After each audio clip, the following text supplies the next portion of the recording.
The meaning of Dao De Jing.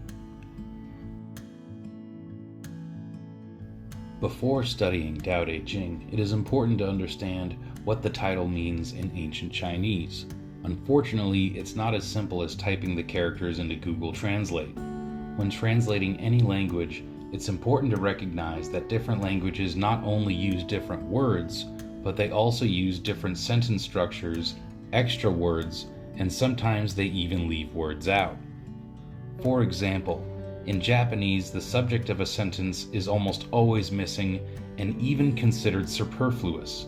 So instead of saying, "I am hungry," someone speaking Japanese would probably just say, "hungry." In other situations, a language may be structured in a way similar to Yoda's speech.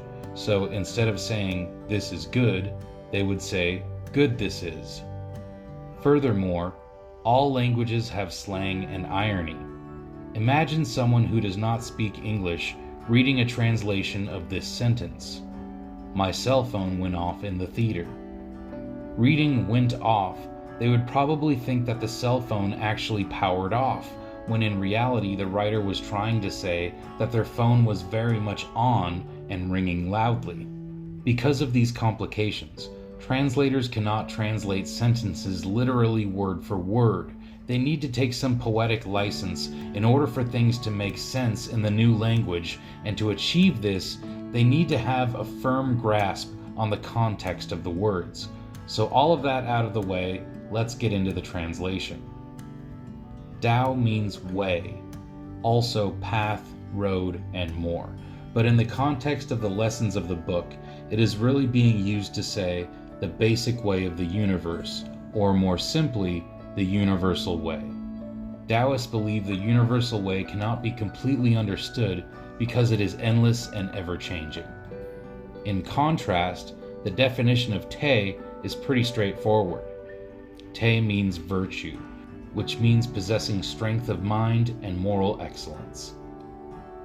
Jing in Chinese actually has tons of meanings, and after reading all of them, I think the word method really is the best translation. While Jing does also translate to rule, norm, or plan, I don't feel any of those terms make sense in the context of the phrase, nor do they fit the context of the Taoist philosophy. I was surprised to find out that according to Wikipedia, the terms scripture, great book, and classic are extra meanings that were added over time. The three words together give the meaning virtue way plan. So you can see what I meant before about translators needing to take poetic license for the sake of understanding. So if we are to properly translate the meaning into a way we would say it in English, I think the best translation would be the method of virtue and the universal way.